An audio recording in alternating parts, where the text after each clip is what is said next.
One day in 2004, a young man was eating breakfast and watching the local news when suddenly the story about a savage murder came on. Now at first, the young man actually wasn't paying all that much attention to the story, in part because this murder happened pretty far away from where he lived, about 100 miles away. But at some point on the news, the picture of the murder victim flashed across the screen, and when he saw it, he just froze. And for a minute, that's all he did. He just stared at the screen, could not believe what he was seeing. He put his food down and then he rushed over to his computer. He fired it up and immediately began searching through the chat log of an old conversation he had had. And after scrolling for a little while, he eventually found what he was looking for, and at that point, he printed out the entire chat log and rushed to go show the police. But before we get into that story, if you're a fan of the strange, dark, and mysterious delivered in story format, then you've come to the right podcast, because that's all we do. So if that's of interest to you, please go over to the follow button's house and proceed to eat all their food in their fridge, but put back all the empty containers. Okay, let's get into today's story. On the evening of June 3rd, 2004, a 23-year-old college junior named Jesse Valencia walked into a restaurant in Columbia, Missouri. His friends were already there. They were sitting at a table in the back of the restaurant, and as soon as they saw him, they waved him over. And so Jesse made his way over to sit with them. Jesse was a student at the University of Missouri, and he was majoring in journalism and Creole law. The spring semester had just ended a few weeks ago, and as much as Jesse had loved the semester, and he really had enjoyed what he was studying, he was looking forward to some time off. He wanted to see his friends and go to some good parties. Jesse had always been a very outgoing person with a very active social life, but sometimes that characteristic sort of got him in trouble. In fact, just a couple of weeks ago, he had to go to court over a charge of obstructing a government operation, which he picked up 2 months earlier when he refused to leave a house party that the cops were breaking up. And as soon as he sat down at the table with his friends, one of them immediately asked him, like, "Hey, how'd that court hearing go?" And Jesse had said, it didn't go too well. He thought the whole thing was kind of ridiculous and he had hoped the charge would have been dropped already. But when he had gone to the courtroom, he found out the charge had actually been upgraded. The prosecutor had changed it to obstructing a government operation by physical interference, which was worse. But Jesse said, he still wasn't that worried about it. He said he had pleaded not guilty and his plan was to fight this thing to the very end, even if it took all summer. However, the reality was this charge was actually the least of Jesse's problems. He had much bigger things weighing on his mind that summer. His longtime boyfriend, Jack Barry, had broken up with him recently, and he was having a very hard time coping with that. Jack had wanted to stay friends, but the reality was, even though, the intention was good, it just made things harder for Jesse. Because it meant that Jesse and Jack were still spending quite a bit of time together and still talking and socializing. And while Jack felt like things were over romantically, Jesse didn't feel that way. It just sort of felt like they were perpetually on the verge of getting back together, even though they weren't.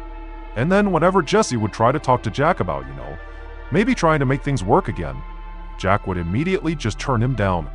And so, the situation was just really difficult. And so, without Jack anymore, Jesse had become very lonely, and he had been trying to fill that void with random hookups. Meeting guys online and inviting them to the hotel where he worked as a night clerk. But, for the most part, it was sort of shallow and didn't mean anything. At one point, Jesse had been having this secret affair with an older man, which had been exciting, but deep down, what Jesse really wanted was just a real relationship like he had with Jack. And these random hookups were not that. And so at this point, basically every time Jesse went out socially, no matter what he was doing, he was always kind of on the hunt for somebody who could potentially have, long-term relationship potential. And this night was no exception. And so that night, Jesse and his friends had a nice dinner together, and then when they were done, they left the restaurant and walked a few blocks to a gay-dance club called Soho Club. It was dark, and the music was loud and thumping, and as soon as they walked inside, Jesse immediately weaved his way through the crowd on the dance floor over to the DJ booth. He asked the DJ to play his favorite song, which was Billie Jean by Michael Jackson. And the DJ just sort of rolled their eyes. Jesse knew the DJ was very likely annoyed with him because Jesse requested that song every single time he came to this club. But Jesse never had let other people's opinions stop him from doing what he wanted. And so he didn't care. He just wanted the song played. And so after he had made his request, Jesse went over to the bar and ordered a drink. And while he waited, he saw a young man standing alone at the other end of the bar. Once the bartender passed Jesse his drink, Jesse went over and asked the man if he wanted to dance. The man smiled and said, "Sure." And then one dance turned into two, turned into three, and pretty soon the two had spent the whole night together. Now, it was hard to hear each other over the loud music, but over the course of several dances, Jesse had learned that this man's name was Ed McDavid, and he was training to be a chef. Jesse felt like Ed was a really nice, cool guy, and it seemed like they had an immediate connection. And so when the club closed, Jesse asked if Ed wanted to come home with him. Ed said yes, and after that, Jesse asked his friend Jennifer if she wouldn't mind giving them a ride back to Jesse's apartment.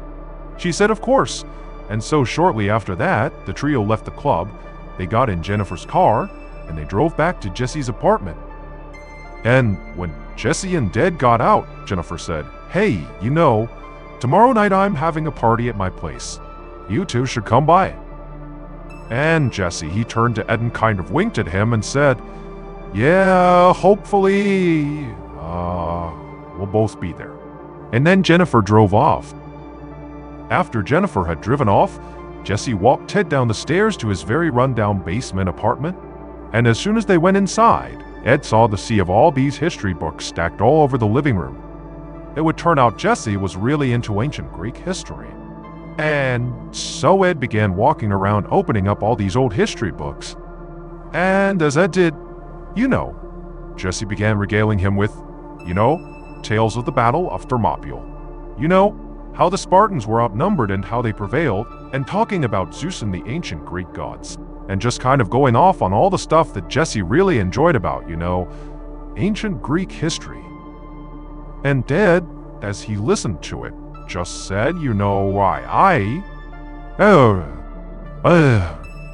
really don't know much about history, but it's really fascinating that you're so into it. And so from there, the rest of the night went great for the two of them. They would spend the night together, and then at 10. Sorrow, and the next morning as Ed was getting ready to leave, they made plans to meet up again at Jennifer's party that night. Before Ed left, he wrote his phone number down on a scrap piece of paper and gave it to Jesse. And Jesse took the paper and then walked Ed to the door and gave him a hug and a kiss before he left. And then once he was gone, Jesse just hoped that, maybe this wasn't just a meaningless hookup, maybe this had the basis of a strong long-term relationship. The one thing Jesse really wanted. Around noon that day, Jesse was eating a quick lunch before heading out for work when he heard a knock on his door. He walked over and opened it up and he saw his landlord standing in the hallway, and his landlord looked pretty mad. He told Jesse that, "Hey, it's the 4th of the month and you still haven't paid rent." Jesse apologized profusely and just said, it totally slipped his mind, and he promised he would get it to the landlord that afternoon. But after the landlord accepted his answer and, Jesse shut the door, he couldn't help but have the sort of sinking feeling in the pit of his stomach, because the truth was he didn't have the money. Jesse had grown up in a very poor family in a small town in Kentucky. He was actually the first person in his whole family to go to college, and he had paid his bills by working as a hotel clerk, the same job his mother had back home. Now, Jesse loved his family, and he spoke to them basically every single day. He would call them all the time. But at the same time, he had always felt so trapped in his conservative, ultra-religious hometown, so he had left and tried to sort of reinvent himself as someone new, the kind of person who can do anything and go anywhere.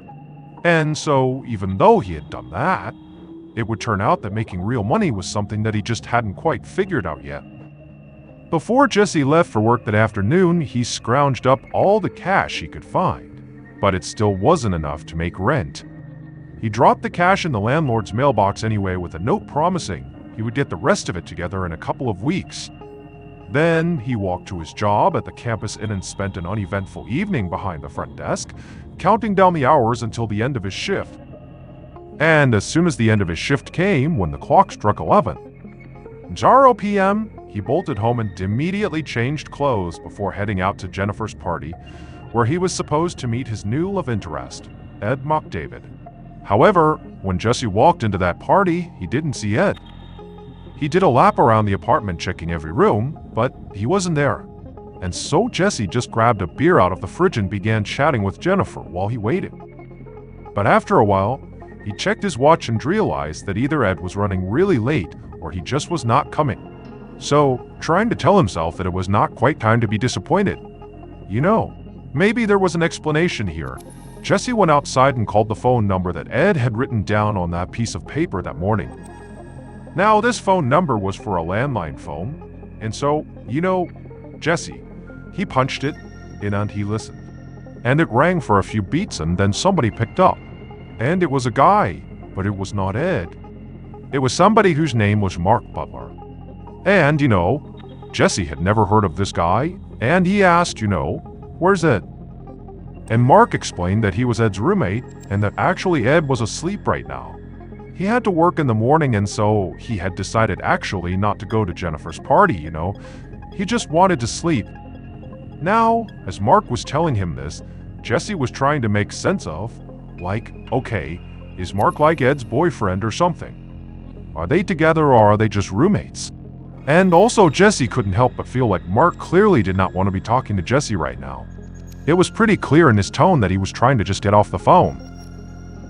But Jesse was not ready to just, mail it in here.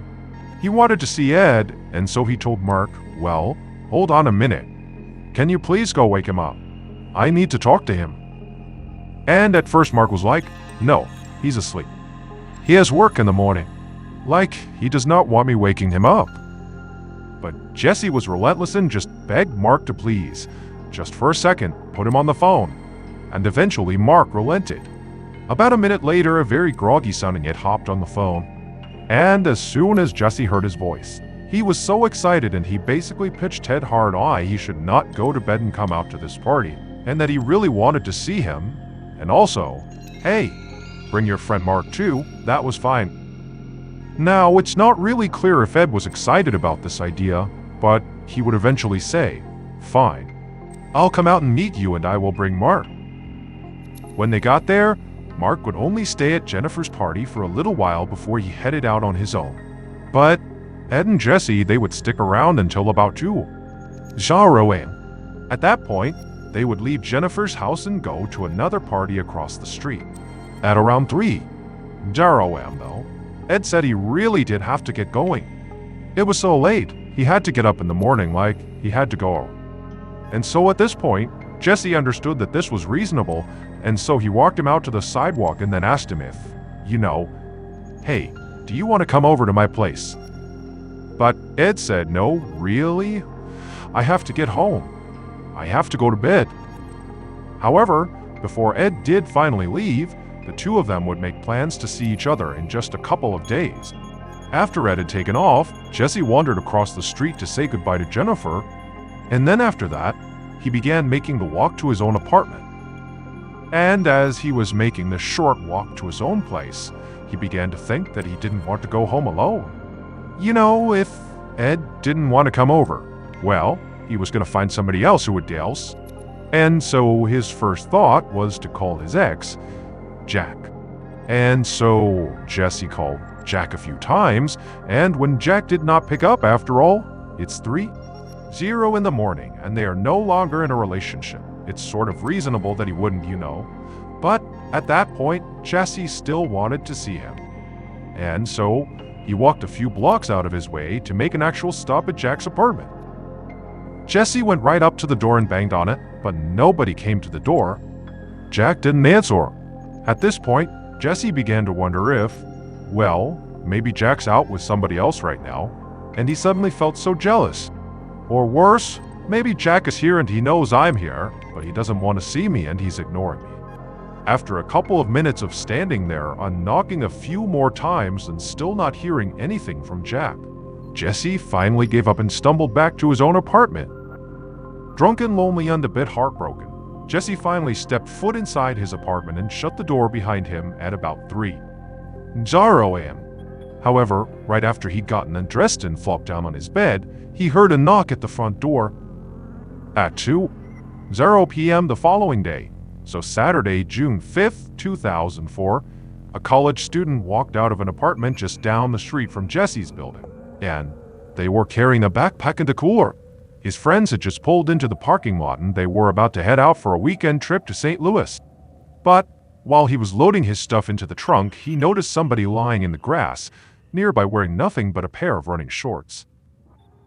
Now, at first, he assumed, this was just somebody passed out drunk from a crazy Friday night party, which sort of happened all the time in a college town like Columbia. But when he took a few steps closer to be sure this person was okay, he saw flies buzzing around their body. About 30 minutes later, Columbia Police Detective John Short felt his pager go off. He unclipped it from his belt loop and he saw there was a message from his boss's phone number that just read 911. Detective Short called his boss right away, and he was given the address for a crime scene just off the University of Missouri campus. Short drove there, parked his car on the curb, and then walked over to the yellow tape that was keeping crowds of worried neighbors away from this crime scene. Another detective, Tim Geiger, waved to Short and led him over to the patch of grass where the victim was lying. It was a young man sprawled out on his back, and he was wearing a pair of light blue running shorts with no shoes, no socks, and no shirt. And across his throat was this very deep gash. The medical examiner was already there, and she was crouched down next to the body, and she told Detective Short that a few things were already standing out to her. She pointed to the bruises that were all over the victim's face, their arms, and their torso. But when she lifted the victim's hands, there were no defensive wounds on them.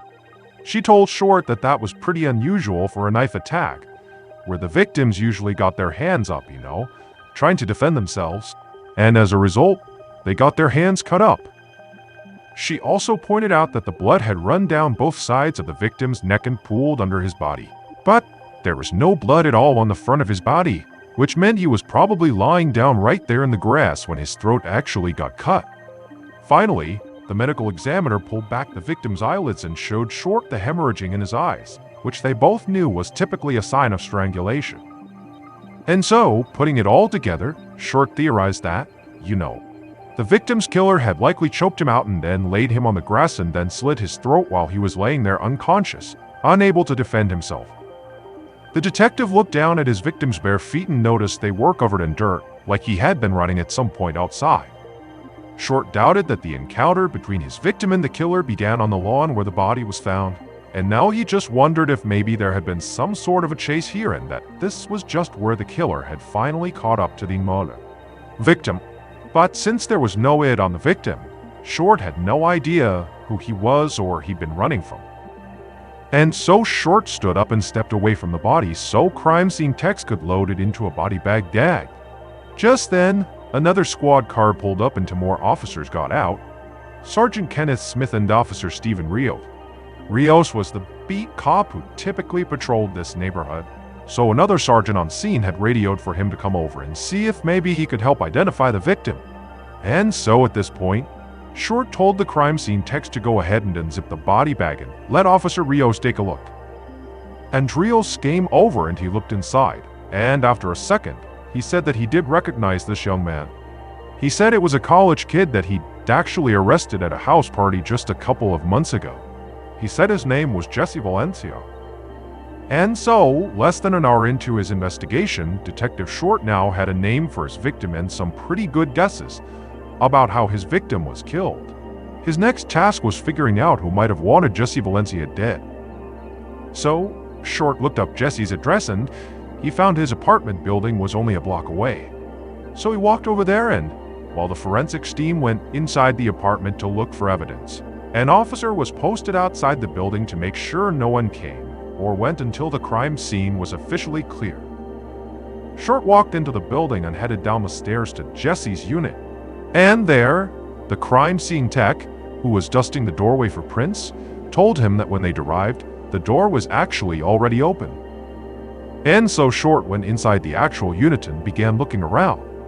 There was no blood anywhere and nothing was broken or overturned, so there was no clear sign of a struggle. But the door being left open suggested that Jesse must have left in a hurry. And this certainly matched Short's theory about the fight between Jesse and his killer starting in one location and ending on the lawn. Short figured that, Jesse must have run out of his apartment in a panic and made it a block away to that grass before his killer finally overtook him. And so as Short began to consider this, he also started to think, okay, well, Jesse, who appeared to be in reasonably good shape for his age, if he was chased down and tackled and killed only a block away from his apartment, it sort of suggested that his killer likely was pretty strong and pretty fast. So we're talking about somebody who is in relatively good shape. That's the killer, at least that's the profile he's developed in his mind. And also, the way that Jesse was actually killed, having his throat cut open so violently, it just seemed kind of personal, which suggested that whoever killed Jesse likely was somebody Jesse actually knew. And so with that in mind, Short finished a sweep of Jesse's apartment and then asked a crime scene tech to prioritize getting access to the self-owned computer that he saw on Jesse's desk. Then he walked out of the apartment and across the hall to the door of Jesse's closest neighbor and he knocked. A moment later, a very confused-looking young man poked his head out and asked Short what was going on. Short told him that he was investigating a murder and wanted to ask him a few questions. The young man at first just seemed totally shocked and appalled to be hearing this, but then it was like this look of realization washed over his face. He told Short that the previous night, he had actually woken up to the sound of, very clearly, two grown men fighting in Jesse's apartment. And one of those men was clearly Jesse because this neighbor heard Jesse clearly saying over and over again, "No, and stop it," to this other man. Now the neighbor kind of sheepishly said, they didn't actually do anything about this. They actually just kind of banged on their own wall and said, "Hey, stop it over there." And then shortly after that, the noise had stopped and the neighbor had kind of forgotten about it and gone to sleep, not realizing what he was likely hearing was the beginning of Jesse's murder. The neighbor told Short that when they had woken up that afternoon, he'd actually gone across the hall to apologize to Jesse for being so rude the night before. But the neighbor said he found Jesse's door was open, and he didn't look inside. He felt like that was kind of rude. But what he thought was, maybe Jesse was so drunk the night before, That was part of the reason that he must have been having this fight. And so perhaps he was so drunk, he just forgot to close the door. The neighbor said he did try knocking on the open door a couple of times, but Jesse never came to the door. And so the neighbor just kind of left it at that and went about their business. And so after hearing this, Detective Short asked this neighbor if he had any idea who the other man was that Jesse was fighting with. But the neighbor said he didn't. Jesse for the most part kept to himself and really the neighbor didn't know Jesse well at all, so he did not know who this other person was about. After that, Short thanked the neighbor for the information, then he turned around and headed back inside of Jesse's apartment. And so at this point Short was convinced that, based on the neighbor's testimony, that whatever fight led to Jesse's death likely did begin in Jesse's apartment. And so now Short just had to figure out who were the people that could have potentially been inside of Jesse's apartment late at night, like that night. Was this somebody who was a friend? A love interest? Was Jesse trying to kick them out and it's per to fight? He didn't know. But who were the people in Jesse's life that could have been there late at night? That's what he had to figure out.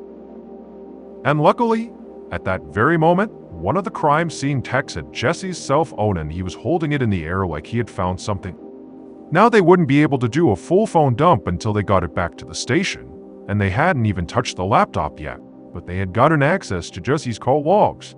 And the tech told Short that there was something in there that he definitely wanted to see because the last time Jesse used his cell phone, according to this log, it was to call somebody named Jack Barry 7 times between 3:00 and 3:18 that morning. So right away, Detective Short looked up Jack Barry's information and he found his apartment's address and saw it was not far from Jesse's. And so he drove right over there. Short knocked on the door and just a moment later a young man answered, and he had very red, puffy eyes like he'd clearly been crying. Even though Jesse's body had only been discovered a few hours ago, this young man did not seem surprised at all to see the detective. He told the detective that he had already heard the terrible news. A friend had told him. After exchanging niceties and the young man confirming that he was, in fact, Short followed Jack into his living room. And as they sat down, Short asked Jack about all those 3 phone calls from Jesse. Jack looked like he was really struggling to hold it together as he told the detective that Jesse was his ex-boyfriend and Jesse had kept badgering him, Jack, for them to get back together, and Jack didn't want to. And so those phone calls were very likely a product of more badgering from Jack. Jack said the night before he had been woken up by his phone ringing over and over again. And before he could even look at the caller read, he heard a knock at his front door. And he saw it was the middle of the night, and then he leaned over and saw the caller was Jesse. And he sort of figured that, okay, he's calling me. It's very likely him at the front door. I don't want to see him right now. And so Jack just decided he would ignore Jesse and hope he went away. Now, when Jack said this, it seemed very clear he was sort of reliving that moment in his mind.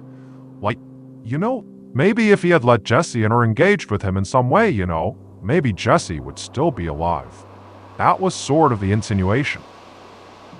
But Detective Short was thinking, okay, well, even though he seems like he's being very earnest in telling me this, it does mean that he doesn't really have an alibi. He's basically saying at the time, Jesse was killed. I was home alone by myself, which was pretty weak. However, before Short could begin to poke holes in the alibi, Jack said that, despite the fact that they had broken up, that he and Jesse were, at least in his mind, still on good terms. In fact, they had spoken just the day before on the phone, before getting all those nighttime phone calls. It was during the afternoon. And during that phone call, Jesse had told him about a new guy he'd met at a club the night before, and his name was Ed McDavid. That night, Detective Short stood outside of an interrogation room at the police station, watching Ed McDavid through the two-way glass. Short knew his investigation was moving basically at lightning speed here, but there was still quite a bit of pressure on him to get this case solved even faster. Because Columbia was a college town where kids were used to feeling safe, and the murder of a student just a few blocks off campus had sort of shattered that sense of trust. And so, students and parents and, staff of the university really wanted Short to get this thing done. And now looking at Ed through the glass, Short wondered if maybe this was the killer. Maybe this was the guy. After all, Ed was shaking and fidgety looking. He seems sort of like an emotional wreck. Which could mean, of course he was just upset because he was connected to the murder victim. That's traumatic. Or it could mean he's hiding something and now he's about to be interrogated by the police. Something that would certainly cause a big emotional reaction. Eventually, Short went inside and sat down across the table and he asked Ed to explain exactly what he had done the night before. And Ed, in a very nervous, shaky voice, told the detective that he and his roommate, a guy named Mark Butler, had met Jesse at a party a little after 11:00 p.m. He said he ultimately went back home again around 3:00 a.m., leaving Jesse on the sidewalk, still very alive and well. Ed said his roommate, Mark, had actually seen him return to his apartment at 3:00. Anchit said when he went inside he went straight to bed, and then he had gotten up early for work. Ed said he was at work when he got the call from police telling him that Jesse had been found dead. Detective Short listened to Ed's story and asked a few follow-up questions, and then also took a DNA sample from Ed. And then after that he told Ed that he was also going to get a warrant to search Ed's home. Ed was already such a wreck that, when Short told him about this, search of his home, Ed didn't even really react. However, when Short left the interview room, despite feeling pretty confident that Ed could absolutely be a suspect, he also went and, followed procedure and looked up Ed's roommate, Mark Butler. And he discovered in the police department system that there was Mark Butler, and sure enough, he had a criminal record. So overnight, while the forensics team was searching Ed and Mark's home, Short actually brought Mark down to the station for an interview. But in reality, Short wasn't expecting Mark to become this primary suspect. He just wanted to be thorough and rule out anybody who'd seen Jesse that night, and obviously Mark was one of those people. But almost immediately in their interview, Mark started saying some very odd things. He told Short right out the gate that he did not like Jesse, and actually he said point blank that he didn't really care that Jesse was dead. But he also clarified to Detective Short that, he was just Ed's roommate. He was not seeing him romantically, so this had nothing to do with jealousy, he just did not like Jesse. Mark confirmed that he did see Ed when he returned from the party around 3. "I sure am," just like Ed had said. But Mark had actually not stuck around. He said that after Ed had come back to the apartment, Mark had left to go on a date of his own, and he actually didn't know what time he got back. And so as he was saying this, Short realized that that meant Mark was out and about, sort of unaccounted for, at the same time that Jesse was killed. And so obviously something seemed off about Mark, and so Short took a DNA sample and added Mark to the suspect list. The next morning, Sunday, June 6th, after catching a few hours of sleep, Detective Short gathered his team for a meeting. The mood was tense. Everybody was exhausted and very much on edge from spending nearly 24 hours straight working on this case. But when they went around the room and talked about the flood of leads they'd all followed up on yesterday, it didn't actually seem like they had much to show for it. There were now several suspects in play, but none of them seemed to have a good reason to want to kill Jesse Valencia. Jesse apparently had been hounding his ex-boyfriend, Jack, about trying to get back together, which Jack did not want. And the multiple late-night phone calls and the knocking on the door unannounced, it just seemed like harassment. So it was possible that maybe Jack had gone over to confront Jesse and things got out of hand. But Jack had told Detective Short that he and Jesse had remained friends after the breakup, and some of the other detectives said that Jesse's friends had said the same thing. The two had remained friends, so it seemed pretty unlikely that things between them would have escalated so much that, somebody got killed. Then there was Ed McDavid, Jesse's new lover, who had seemed pretty nervous during his interrogation. One of the detectives told Short that while searching Ed's house, they'd found a bag full of chef's knives, and some of them were large and sharp enough that they could easily have been the murder weapon. But Ed worked in a restaurant and was training to be a chef, so owning kitchen knives was hardly a smoking gun. And then as for Ed's roommate, Mark Butler, he did have a criminal past and openly said he did not like Jesse and didn't care that he died. But they'd only met one time and, very likely, they would never have seen each other again. So it seemed very unlikely that he would go through the trouble of following Jesse home and killing him, to what end? And so Detective Short was getting really frustrated. He just couldn't make sense of any of these suspects. It was like something was missing here.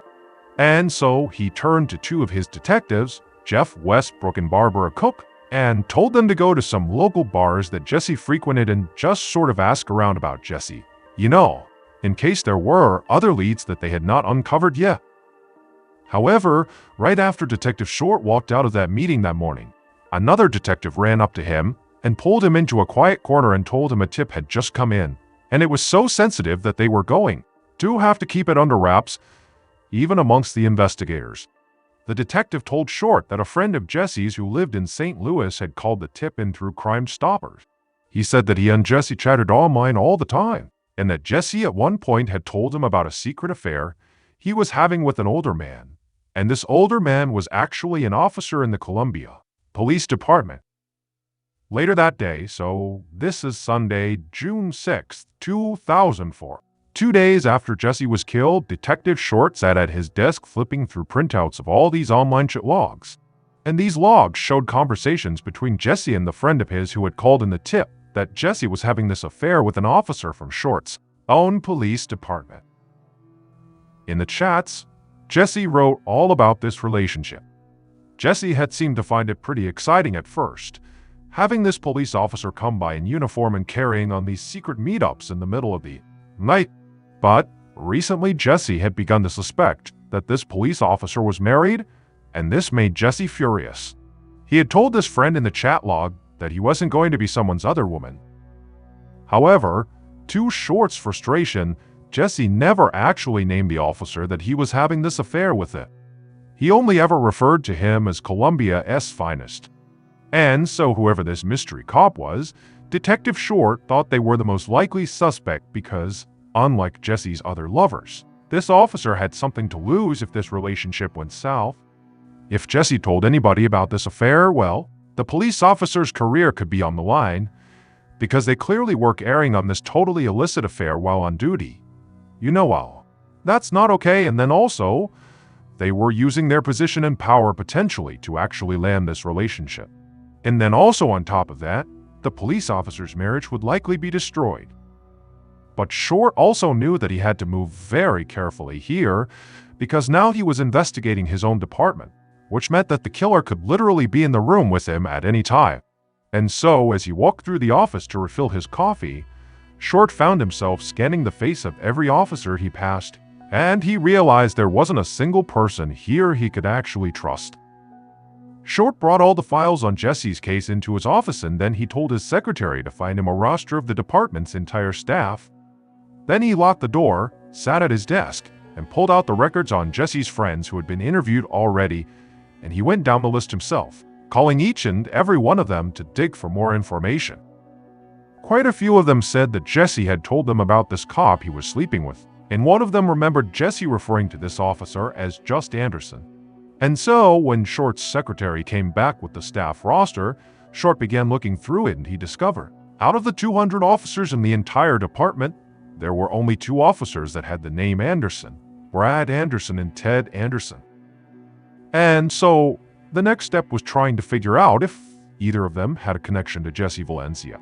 And so, Short pulled out the records from Jesse's arrest at the house party back in April, and as he flipped through it, he realized Brad Anderson was one of the 3 officers who responded to that party. The pieces fit together perfectly.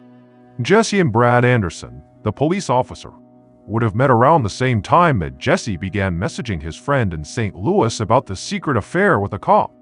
And so at this point, Short felt like he had just found the killer. So he grabbed a manila folder off his desk, stepped out of his office, locking the door behind him. Then he did a lap around the whole station and eventually he spotted Brad Anderson in the locker room, chatting with a few other officers as he put on his uniform. Now, Short wanted to be very careful here because if Brad Anderson was the killer, he certainly didn't want him to realize he was under suspicion right now. So Short waited in the hallway until Brad walked out of the locker room, and then as casually as possible, Short caught up with him and pulled him aside. Short opened up the manila folder he had brought with him and showed Brad a photo of Jesse Valencia, asking if he recognized him. And Brad squinted at the photo for a second and then, after thinking, he said, "Yeah, that's the kid I arrested at a party a few months ago." Short asked Brad if he had seen Jesse at all since the arrest, and Brad nodded and said, Yeah. He said that about a month ago, Jesse had called and a noise complained Brad had been the one sent out to check on it. But by the time Brad got there, the noise had stopped, so he was only there for a couple of minutes before leaving, and that was it. To Short, nothing about Brad's demeanor seemed nervous or suspicious. In fact, it really seemed like he didn't have any clue why the detective was asking him about Jesse Valencia. So, if he was the killer, it seemed like he was going to be very hard to crack. Short was about to let Brad go and just wait to talk to him once he had more evidence, but just then Brad's partner, Officer Rios, walked by Officer Rios. And when he walked by, he looked over and he saw the manila folder with Jesse Valencia's photo inside of it that Short was showing Brad Anderson. And Rios, without even thinking, made this comment under his breath that was clearly directed at his partner. It was like this really in bad taste comment where he was like, "Oh, looks like your gay lover's dead." When Short heard this, he practically sprinted back to his office. Brad Anderson sort of shrugged off the comment made by Rios about, Jesse being his gay lover. But Short felt like what Rios said was a pretty big deal. Because even though, again, it was terrible and bad taste humor, that's a terrible thing to say, but maybe there's truth there. Maybe Rios knows that Brad Anderson was seeing Jesse Valencia. maybe they really were in a relationship. Now in the moment, Short did not, aggressively follow up on that comment and demand to know if Brad had actually been in a relationship with Jesse before he died. Instead, all three of them just kind of went their separate ways, and Short, hustled back to his office. And when he was in his office, right as he sat down, there was a knock on the door. And when the door opened, it was Short's secretary, and she told him there was someone who had been waiting to see him. And then she laid in this very nervous-looking young man who introduced himself as Jesse's friend, and he said his name was Andy Schermerhorn. Andy sat down and told Short that just a few weeks earlier, he and Jesse had gone out together and then gone back to Jesse's apartment. But around 3:00 a.m., they were interrupted by a knock on the door. Jesse went to answer it, and a uniformed police officer walked in shining a flashlight. And to Andy's surprise, Jesse led this officer right into the bedroom and he joined them for a threesome. And then after they were done, the cop told Andy, "You better keep this a secret." Detective Short couldn't believe it. I mean, the final piece of evidence he needed had just fallen into his lap. Andy said he did not know the officer's name, so Detective Short got out a department yearbook and told him to flip through it to see if maybe the guy he saw that night was in there. But Andy just held up his hand and said he didn't need to do that. And Detective Short was like, "What do you mean? Why can't you do that?" And Andy said, "Well, because when I came in here, the guy I met, he was out in the hall." Based on the investigation that would follow this revelation, the following is what happened to Jesse Valencia in the early morning of June 5th, 2004, around 3. Around the time that Jesse was leaving his friend Jennifer's party, Jesse's killer was drinking beers with a few friends after work. And then just before dawn, the killer wrapped up, got in their car to drive home, but as they were driving, they decided to make a stop along the way at Jesse's apartment. They were expecting another quick, no strings attached, late-night secret hookup. But when they got there, Jesse was very drunk and in a terrible mood. Jesse told the killer that he had figured out they were married, and so now he was not interested in them at all. He didn't want to see them anymore. But when he told the killer to leave and the killer refused, Jesse said, "Fine, I'll go to your police chief and I will tell them about our affair." And that's when the killer snapped. If their secret got out, it would cost them everything. So in their mind, they had to silence Jesse before he could ruin them. Jesse tried to run, but he only made it about a block before the killer caught up with him, wrapped an arm around his neck, and put him in a vicious chokehold until his body went limp. And then the killer laid Jesse out on the grass, took out a pocket knife, and brutally slashed his throat. And then on the way home, the killer very skillfully disposed of the murder weapon, ensuring nobody would ever find it, because they knew the knife was the only piece of hard evidence that could ever link them to the murder. After that, they made their way back home, parked in the driveway, and as they were walking up to the front door, they looked up and saw their wife in the kitchen window preparing a bottle for their baby son. And then just before going inside, the killer unpinned the name tag on their uniform that said Anderson, and they swapped it for another name tag that they had hidden in their glove box. And this name tag was the killer's real name, Officer Stephen Rios. Rios was Brad Anderson's partner. He was the one who identified Jesse's body at the crime scene and made that awful comment about Brad Anderson's gay lover. It's believed that Officer Rios was lying to Jesse about his name. And in fact, he actually stole the name tag not of Brad Anderson, but of the other Anderson, Ted Anderson. He was using his name tag and parading around like he was him whenever he was with Jesse. Rios was arrested in May of 2005, almost a year after Jesse's murder. He was found guilty of first-degree murder. But after an appeal, he got a new trial and the charge was reduced to second-degree murder. However, he was still found guilty and was sentenced to life in prison. A quick note about our stories: they're all based on true events, but we sometimes use pseudonyms to protect the people involved. And some details are fictionalized for dramatic purposes. Sometimes the truth is stranger than fiction, and today's podcast will feature 3 stories that demonstrate that. The audio from all 3 of these stories has been pulled from our main YouTube channel and has been remastered for today's episode. The links to the original YouTube videos are in the description.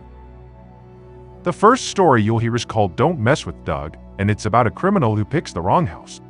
The second story you'll hear is called The Ring, and it's truly so horrifying it sounds like something out of a horror movie. And the third and final story you'll hear is called Strange Calls, and it's about a fishing trip that turns into a complete nightmare for 4 men. But before we get into today's stories, if you're a fan of the strange, dark, and mysterious delivered in story format, then you've come to the right show, because that's all we do. So, if that's of interest to you, please offer to mow the follow button's grass, but do it in a totally disorganized fashion, leaving huge chunks of uncut grass. Okay, let's get into our first story called Don't Mess with Doug.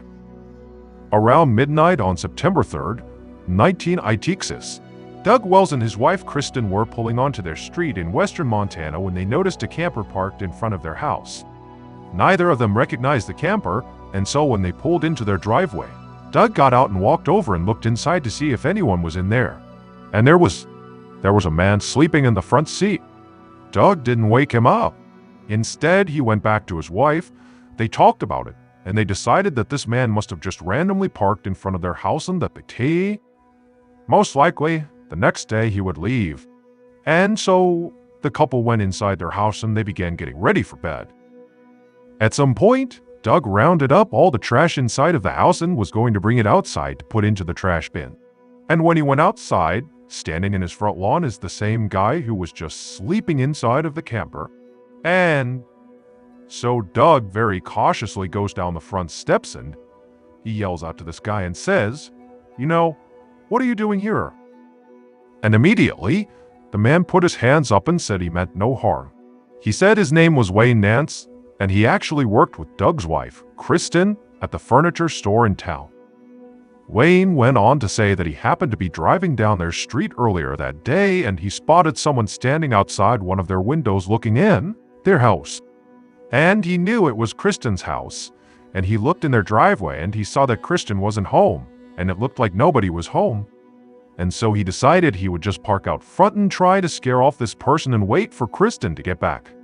But by the time Kristen got back, he had fallen asleep.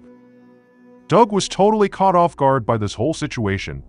The idea that there's this guy on his property talking about another guy that was lurking around his property. And so he asked Wayne, "Did you see this guy again after that first time you saw him?" And Wayne said no, he hadn't, but he didn't have a flashlight, and so maybe, if Doug went in the house and got some flashlights, the two of them could walk the property and make sure nobody was there. Doug thanked him for the offer and said, "Okay, well, why don't you come in the house and they'll go look for those flashlights?" And so Doug the way inside of his house, and as soon as Wayne got in the house and shut the front door behind him, he pulled out a metal pipe he was hiding and smashed Doug over the back of the head. Doug turned around and Wayne hit him again over the face, and before long, the two of them were struggling on the ground. Kristen, who was upstairs, heard the commotion. She came running down the stairs and she sees at the bottom her husband, who's bleeding profusely from his head. He's covering himself up on the ground while Wayne, her co-worker, is standing over him, punching and kicking him.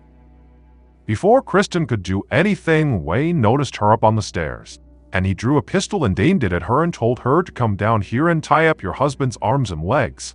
Kristen, who's in shock, is just hoping this was just a robbery and that they would have their lives spared. And so, she does as she's told. She walks down, Wayne throws her some cord, she ties up her husband's arms and legs, and then afterwards, Wayne leads Kristen back upstairs to the bedroom where he ties her up as well. After that, Wayne went back down to the main floor where Doug was still laying on the ground, and he grabbed Doug by the legs and he pulled him down the flight of stairs to the basement, where he tied him up to a pole and then he savagely beat him with the pipe before Wayne pulled out an 8-inch blade and plunged it directly into Doug's chest, all the way in. And then when he pulled it out again, Doug slumped over. Wayne went back upstairs, all the way to the second floor to check on Kristen, and he saw she had managed to get partially out of her restraints and she was reaching for the landline. And so he jumped on top of her and managed to restrain her all over again. And then, after he was confident in her restraints, he went back downstairs to make sure Doug was dead. When he got down there, he saw Doug was still slouched over in the same position he had left him, and so Wayne assumed Doug must be dead. And Wayne went back upstairs to assault Kristen.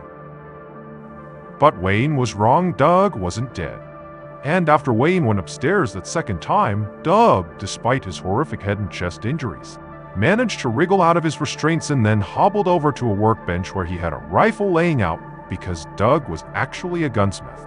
And so he took the rifle and he loaded it with the one round he found on the table.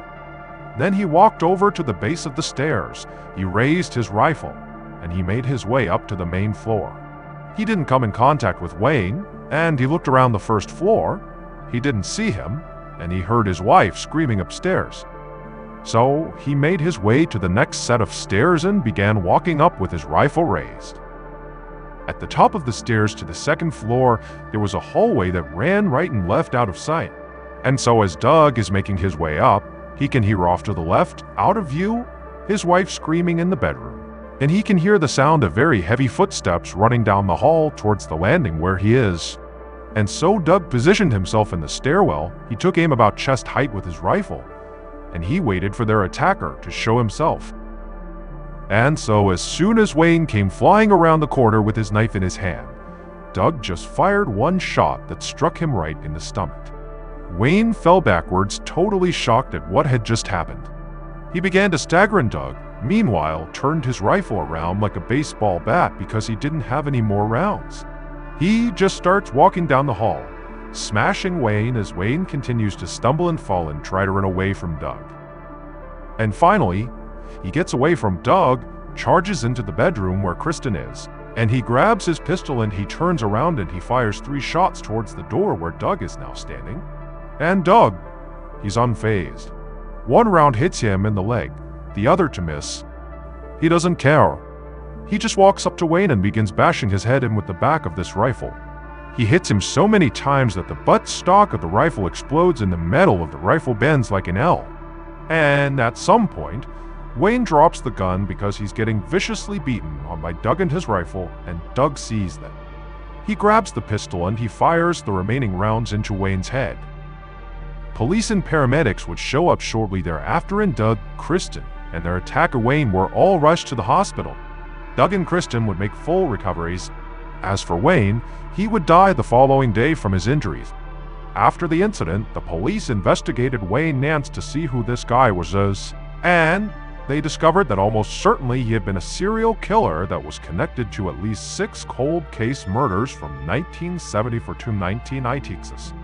But because Wayne never confessed to any of these murders before he died, the true number of people he killed is still unknown. Our next story is called The Ring.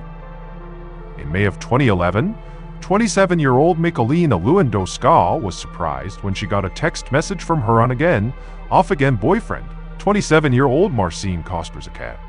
The pair had actually previously been engaged and had a 3-year-old son together, but they just could never seem to make it work for longer than a couple of months at a time. In the text message, Marcin was asking Michalina if he could take her shopping, something he knew she liked to do. As for Michalina, lately she had been turning down requests like this one from Marcin, and she was inclined to at first, but their son was already being looked after by her mother, and Michalina didn't have plans that day. And so she thought, you know what the heck? And so she said yes. So Michalina took a shower and got ready and even put on her engagement ring that Marcin had given her, and then she waited by the door. A little while later, Marcin, who was an aspiring bodybuilder who had become addicted to taking steroids, showed up at her Huddersfield, England home. Michalina opened the door, Marcin came inside, and then as soon as the door shut behind him, he said Michalina. He jumped on top of her and then he bound and gagged her. And then once she was restrained on the ground with no idea what was going on, Marcin opened the front door and waved down to his car that was parked on the curb. And one of his friends, this 18-year-old named Patrick, came out and walked up to the house and came inside.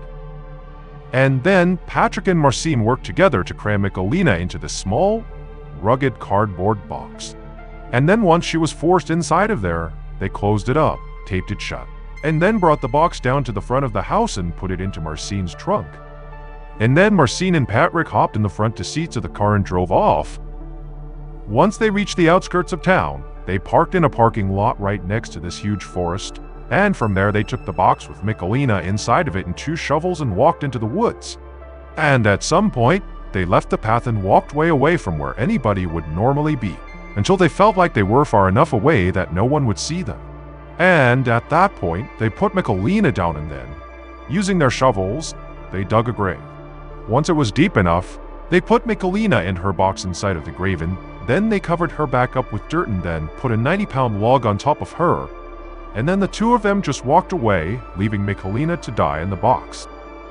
Michalina was not dead yet, but she knew if she attempted to escape with Marcin and Patrick right above her, they would just kill her on the spot, or they would dig an even deeper hole, and then it would be impossible to get out again. And so, after waiting an agonizingly long amount of time to ensure Marcin and Patrick had gone, Michalina jumped into action. She immediately tried to wriggle her way out of her restraints. But the position they had forced her into, which was basically the fetal position with her hands tied behind her back, it didn't allow her to move very much in any one direction. And so, without any movement, she could not get herself to come free of these restraints. And so, as she's struggling, trying to figure out what she's gonna do, she realizes she had chosen to wear her engagement ring that Marcin had given her, something she never wore anymore, and she could potentially use the diamonds in it, the ring, to cut through the tape that was keeping her wrists tied together. And so she began working that ring until finally she did cut through her restraints and her hands were free. And so she managed to force both of her arms right in front of her body, and then once they were in front of her, she immediately began scratching and clawing at the cardboard right above her. And eventually, she scratched a hole in the box itself and dirt began pouring in on her and in on her. And she was already very low on oxygen. She was fighting off unconsciousness by remembering that her 3-year-old son needed her, and she had no idea what Marcin was going to do to him. And so, she just kept on digging and fighting as the dirt's coming in on her and she's struggling to breathe. And then finally, she pokes all the way through and she can see sunlight, and fresh air comes into the hole. She can breathe again. And then with this huge surge of adrenaline, she forces herself and manages to push all the way up through this hole until she's standing in her grave. And from there, she pulls herself up and out of the dirt and she runs towards the road where she flags down a motorist. And the motorist would call police and then wait with her until they arrived. After Marcin was arrested, the story came out that he had heard a rumor that Michalina was going to be leaving him and going back to Poland with their son. And he didn't want that, so he had decided he was going to kill her. Marcin was found guilty of attempted murder and sentenced to 20 years in prison. And Patrick was found guilty of kidnapping and sentenced to 4.5 years in prison. The next and final story of today's episode is called Strange Calls. In the early morning hours before sunrise on April 12, 1990, a 31-year-old man named Nathan Smith pushed down on the gas throttle of the fishing boat that he was steering just off the coast of Georgia. And as he did this, he expected the boat to naturally, kick into a higher gear and go faster. But as he pushed that throttle down, nothing really happened, and the boat just kind of sputtered along, going about half the speed that he expected it to go. Confused, Nathan stepped away and began making his way out towards the deck where his younger brother, Billy Joe, who was actually the captain of this fishing boat, was out there taking a nap. And Nathan figured, if there was any issue with the boat, Billy Joe was the guy to talk to. He would know how to fix it. Now for context, the 2 brothers were on the first day of a 7-day fishing trip that, actually, Nathan was not supposed to be a part of. The crew was originally going to be Billy Joe, the captain and the one who actually rented the boat, along with Billy Joe's nephew and also to other commercial fishermen. But, at the last second, those 2 other commercial fishermen had bowed out, and Nathan and a friend had volunteered to go to round out the crew. Now, Nathan and Billy Joe, they came from a fishing family, but it was really only Billy Joe who had pursued the family business. Now Nathan was perfectly handy out on the water and did know how to fish and knew his way around a fishing boat, but compared to Billy Joe, there was a massive gap in experience. Billy Joe was the fisherman, and Nathan really was not. But Nathan and Billy Joe were very close, and so as soon as Nathan heard Billy Joe was in trouble and needed some more fishermen, Nathan didn't hesitate to say he would do it. Because really, for their entire lives, that was sort of their dynamic. Even though Nathan was the older brother, it was Nathan who looked up to Billy Joe. And any chance he got, he would do anything to help Billy Joe. And Billy Joe really respected that and loved that about Nathan. But now, as Nathan made his way out to the deck to wake his brother up to tell him on the first day of the trip, right as Nathan's taking the wheel, that something's wrong with the boat and I can't fix it. And also Nathan was enormous, like 250 pounds, well over 6 feet tall. He was huge, this big physical presence, but he really was not mechanically savvy at all. And so again, Nathan is sort of feeling like, sorry. And also maybe even second guessing whether or not it was even a good idea for him to have come along. If he can't even fix a minor issue with the throttle or the engine, what's he doing here? But when Nathan woke up his younger brother and explained the issue, Billy Joe was not upset. He was like, okay, we'll go down below and we'll take a look at the engine and make sure everything is okay. However, when they went down and Billy Joe opened up this hatch to look at the engine, smoke immediately came out. And it was very clear to Billy Joe anyways, that this was not like a minor issue. Something seriously was wrong with the engine. This was a big problem, and so Billy Joe began cussing, He's totally frustrated. And he just told Nathan to, go down below and tell the other two to wake up and come help. And so huge Nathan turned around and went down into the bunk room down below. And the second he got down to that level of the fishing boat, he just stopped. Because there was at least a foot of water in the hallway and in the bunk room when he went inside. And so Nathan screamed at the other two fishermen to get up. And so they got up and they're looking down. They're seeing all this water. And so they're starting to panic. And Nathan, he goes back upstairs and he yells to Billy Joe, who's dealing with this engine issue, that in addition to that, it appears the boat is also sinking. And so Billy Joe is like, get buckets, go down there and start bailing out the water. I'm gonna call Mayday. And so Billy Joe runs back up to the steering wheel. He grabs the radio, and Nathan and the others can hear him yelling over and over again, Mayday, Mayday, Mayday. And as that was happening, Nathan and the other two fishermen put on their life vests, grabbed buckets, and went down below to begin manually bailing out the water. But the second they got down there, it was very obvious the water, wherever it was leaking into the ship, was coming in way faster than they could potentially bail out. But they kept doing it, getting the water out as fast as they could, trying to stay calm. They can hear Billy getting more and more frantic, yelling Mayday over and over again. And then all the lights inside of the ship began to flicker. Then they went out. And they were cast into total darkness. The engine basically had stopped, and it was just silence, just the sound of water rushing into this boat. Also, Billy Joe had stopped yelling Mayday because clearly the boat had lost power and the radio didn't work. And unfortunately, before the power cut out, nobody had heard any of Billy Joe's Mayday calls. So, nobody knew where they were. Nobody knew they were sinking. Then, without power, they had no way to communicate to anybody. They were totally alone. So Nathan, Billy Joe, and the others did the only thing they could do. They went up to the main deck, they grabbed their inflatable life raft, they blew it up, chucked it over the side, they grabbed as many supplies as they could put it in the raft, they all made sure they had all their flotation on. And then they jumped into the life raft, abandoning the sinking fishing boat.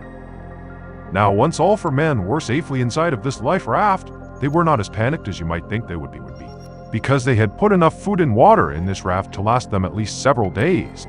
They all, again, had their life vests on, so proper flotation, and even though nobody responded to those Mayday calls, it wasn't impossible to think that maybe somebody had heard the Mayday calls and they just had not called back. Maybe there was a rescue operation coming to their location right now. They didn't know. But it felt plausible that they could be rescued. They would just need to kind of ration out their supplies and stay optimistic. However, their optimism quickly faded when, after only being in this life raft for 30 minutes, right as the sun was starting to come up, Nathan began to hear a strange sound. It was coming from somewhere in the life raft. He couldn't quite place the sound, and so at first he kind of tried to ignore it. But then he noticed the life raft was becoming softer, and then he realized the sound he heard was a small hiss. The raft had a leak. And even though the four men were able to trace the sound of this leak to the actual puncture, they didn't have a patch kit or any meaningful way to patch up this hole. And so all they could do was just put their hands over this leak and do their best to seal it. But it didn't stop the air from coming out, it just delayed it. And so over the next hour again, as the sun is just coming up on the second day of their big fishing trip, the raft finally completely deflated, and all four men were suddenly bobbing in the freezing cold ocean, surrounded by the wreckage of their sinking fishing boat. And so eventually, the men grabbed the biggest piece of wood from the wreckage that came floating by, and it was buoyant enough that it kind of served as, like, a makeshift raft. But it wasn't buoyant enough to hold all four of them at once, which meant, they had to take turns resting on this raft. And then they had to get back in the ocean and kind of wait their turn again. I mean, totally miserable.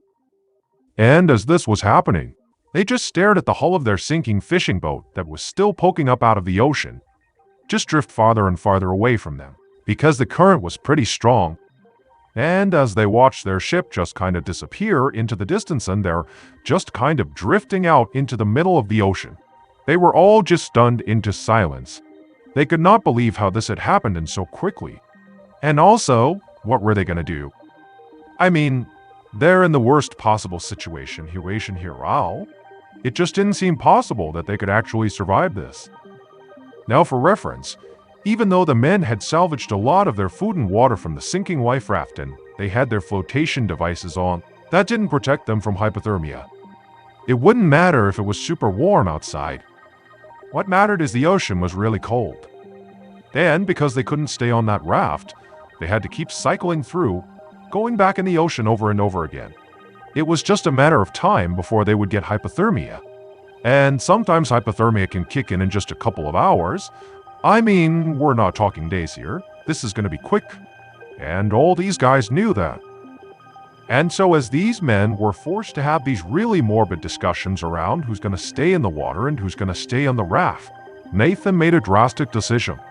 Nathan, being by far the biggest physically out of the four men, he knew that if he wasn't there right now, the other three could easily fit on their makeshift raft and stay out of the water, delaying hypothermia, thereby increasing the odds that they got rescued. And so Nathan did what he always did, and he turned to his younger brother, who he looked up to so much, who he just wanted to help all the time. And Nathan told him, "I'm going to swim to the wreckage. I'm going to swim back to the hull of our sinking ship, and I'm going to fashion my own makeshift raft. That way, you guys can have this one and I'll have my own, and we can all get out of here in one piece." Now keep in mind, it was fairly obvious that the hull of the sinking ship, which was barely visible near the horizon, was at least 3 miles away, just from their own rough calculations. So, this is a monster swim to get to that. And so immediately, Billy, Joe, and the other three were like, "No, that is a suicide mission. You cannot do that. Do not swim to the hull. You're not going to make it." Now, just to give some additional context here, if you're not familiar with just how challenging swimming in the open ocean is, I'm going to give you my limited experience. So when I was in the military, we had to do a 5-mile open ocean swim. And then also we did a whole bunch of 2-mile ocean swims. And even though we were allowed to use amazing wetsuits and fins, we had a swim partner with us. We had the land nearby to use as a reference to make sure we're going the right direction. We had food, we had water, we were in great shape. Even with all of that, open ocean swims are miserable. You get all the salt in your mouth and your nose, you start cramping and chafing. I mean, it takes hours and hours and hours to swim some of these distances, and you're constantly fighting against the waves. I mean, it is an absolute chore swimming in the open ocean. Again, even with all the right stuff in place, and you gotta remember, Nathan is this big guy, he's got this big bulky life vest on. That's gonna make it hard to swim. He doesn't have fins, he doesn't have a wetsuit, and he's got no landmarks around him, to make sure he's going in a straight line. Typically, when you're swimming in the ocean, you're constantly looking at the land or some other landmark to make sure you're going in the right direction. He wouldn't have had that. And also, it's this unknown distance he's covering, and there could be predators in the water. I mean, there's so many barriers here that, basically, There was like a 0% chance this swim would be successful. But Nathan totally understood what he was really doing here. He didn't really know if he was actually going to make it to that boat. Frankly, that was not really the point. What he was really doing was choosing to sacrifice himself to potentially save his brother and the other two. And so, even though they were telling him, do not go, do not swim in that direction, you're not going to make it, Nathan just turned to his brother Billy Joe and said, I love you. And then he turned and began swimming. And by some miracle, 11 hours later, right as the sun was setting, Nathan was still alive and still swimming. And he did reach the sinking boat that still had its hull poking out of the water. Now when Nathan got to the sinking ship, he was almost dead from dehydration, from hypothermia. I mean, he's miserable. But he's made it to his destination completely against all odds. He climbed up onto this hull and he found a spot on the hull of the ship that supported his weight, and he managed to tie himself, using some rope or maybe his life vest, to the hull so he was anchored in place. And then he didn't get to sleep because the whole time he's thinking, you don't know, this thing could sink under the water at any point and it will drag me with it because I'm tied to it. Or he could just drift off of it if his rigging kind of came undone if he was asleep. And so all night, beyond exhausted, he's just holding onto this hull, you know, not really sure what's going to happen, but here he is just waiting it out. And then finally, when the sun came up that next morning, as Nathan looked around him, he's in the middle of the ocean. He sees in the direction he had come from this pillar of smoke coming up over the horizon. And so Nathan, you know, he rubs his eyes, he can't believe it. He's thinking there's no way there's already a ship out here. You know, we're in the middle of nowhere. But sure enough, slowly but surely, this massive freighter ship came into view that was very far away, you know. It's not near Nathan, but he can see it clear as day. And where this ship was basically circling was roughly where he believed his brother and the other two fishermen were still floating. And so he's thinking, oh my goodness, the freighter is going to save them, and then it's going to come save me. And so Nathan just clung onto the hull and watched as this freighter made these big, slow loops right around that same area. And then the freighter came to a full stop and it appeared to lower something down into the water. It seemed very much like a full-blown rescue operation. And then about 3 hours after he first spotted this freighter, the freighter began to move again, and this time directly towards Nathan. Nathan was so relieved he could practically cry, but instead what he did is he thought, they're gonna be here in a minute. Finally just gonna close my eyes and go to sleep.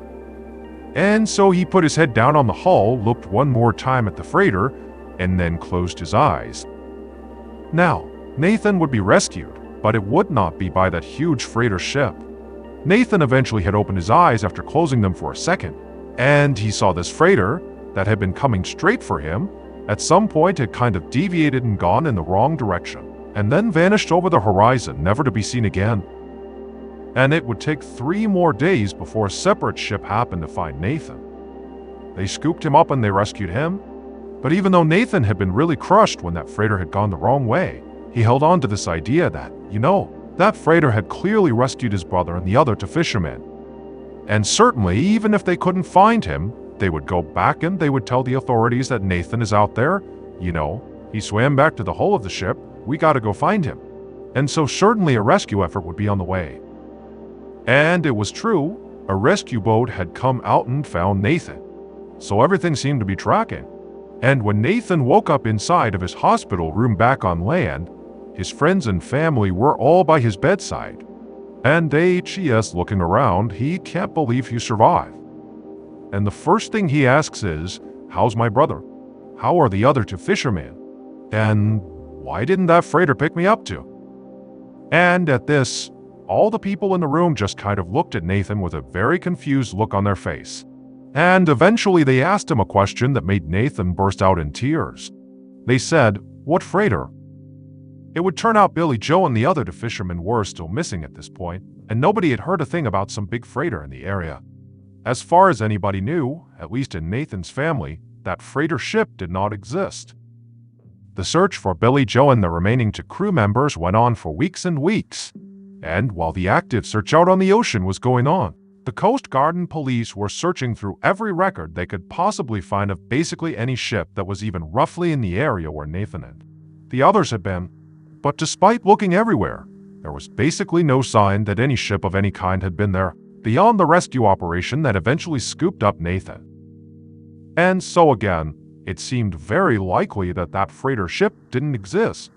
And it was possible that Nathan, in his very deteriorated state, had maybe hallucinated it. Although Nathan was adamant, he definitely saw that ship. It did not feel like, a multi-hour-long hallucination. It felt like he was watching a ship. He was sure of it. But again, there was just no proof. And so, nobody knew what to think of that. And then eventually, even though there was this huge search going on, there was just no sign of Billy Joe or the others. And so eventually the search was called off and, unfortunately, the presumption was Billy Joe and the other two were now dead. 5 months later, on the afternoon of October 5th, 1990, the phone rang inside of Nathan's sister's home. Now, by this point, the victims' families had all tried to sort of restart their lives following this tragedy, but deep down, none of them could truly accept that Billy Joe and the other two fishermen were just gone. They just couldn't do it. It was too soon. It felt like, any moment they were going to get news that, they had been rescued by some freighter ship or something. And so anytime a phone rang in any of these families' homes, it's like they would rush to the phone with a sense of hope that this time it's going to be different, their loved ones are going to be okay, only to obviously be crushed when that was not the case. But on this day, on October 5th, that phone call that came through in Nathan's sister's home, that one was different. When Nathan's mother picked up this phone call in Nathan's sister's home, she answered it and said, "Hello." And right away she thought, oh, this has to be a wrong number, because the person who was calling was speaking in rapid Spanish, and she didn't understand what they were saying. But as she was about to hang up, the caller intermittently, throughout their rapid Spanish, began saying something in English that Nathan's mother could understand, and it totally shocked her.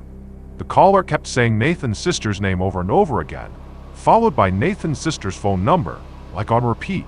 The name, the phone number in English, over and over and over again. And Nathan's mom is so caught off guard by this that she just listened, not even sure what to do. And then before she could ask any follow-up questions, the caller cut the line and the phone call was over. And then a few minutes later, another phone rang in a home that was not far away from Nathan's sister's home. And this other home belonged to the boat owner who Billy Joe had rented the fishing boat from that, unfortunately, sank and caused this whole tragedy. And so this boat owner, he picks up the phone, he answers it, and just like the call that had come through at Nathan's sister's house, this call was the same. It was somebody calling speaking rapid Spanish, and the boat owner was about to hang up when he heard something that he understood because it was in English. And what he heard was his own name, followed by his phone number over and over and over again. Basically, the same type of call that Nathan's mom had just heard. And then before the boat owner could ask any questions, the line went dead. Now, one phone call like this, you could chalk up to maybe a prank or a wrong number or just a really weird coincidence. But to have those two calls happen within minutes of each other and basically take on the exact same form but with different names and different phone numbers, it just seemed way too coincidental to not be somehow connected to the missing fishermen. Because the link between these two households where these calls came in was the doomed fishing trip. And these calls did not stop. Every few weeks after this first time these calls came through, the phone would ring in Nathan's sister's house or in the boat owner's house, and it would be the same thing all over again, rapid Spanish followed by either Nathan's sister's name and then her phone number, or the boat owner's name and his phone number. Just like that, for weeks and weeks and weeks. And so as soon as this started happening, Nathan's family and the boat owner, they figured out they were both getting these weird calls. And they contacted authorities, which kind of restarted the search for Billy Joe and the missing fishermen. Because now it seemed very plausible that maybe Nathan really had seen a freighter, and that freighter really had picked up Billy Joe and the others. And, maybe they had been taken to another country, a Spanish-speaking country, and maybe people were trying to get in touch with the families now to get them back home. Or, of course, there could be a negative side to this, that maybe they were captured by some rogue vessel and were being held by these people who were calling. I mean, there's any number of theories, but it made authorities wonder, hey, what's going on here, eh? And so authorities got in touch with Mexican authorities and other Spanish-speaking country authorities and tried to figure out if there was any chance that there was, a vessel out there around the time that Billy Joe and the others were missing that, in theory, could have maybe illegally been in that area or something. But despite this kind of exhaustive effort to kind of look again, to see if maybe there was a freighter in that area, there was just no evidence that there was. It made no sense. But the authorities said, look, we have no idea what these calls are about.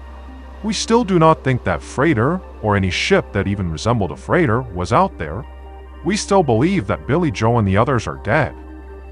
But as for the victims' families, they just didn't buy that. They really believed that these strange phone calls were somehow connected to Billy Joe and the missing fishermen. Specifically, these calls must signal that Billy Joe and the others were still alive.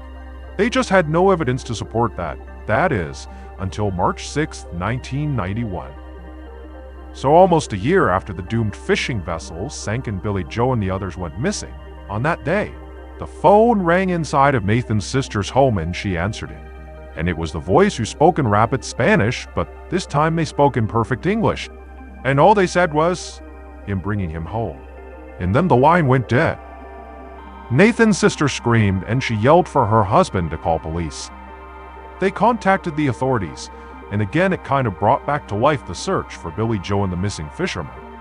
And then, after this call, there was a near constant presence of authorities on the Georgia coastline, basically looking out to the water, waiting, hoping for Billy Joe and the others to return.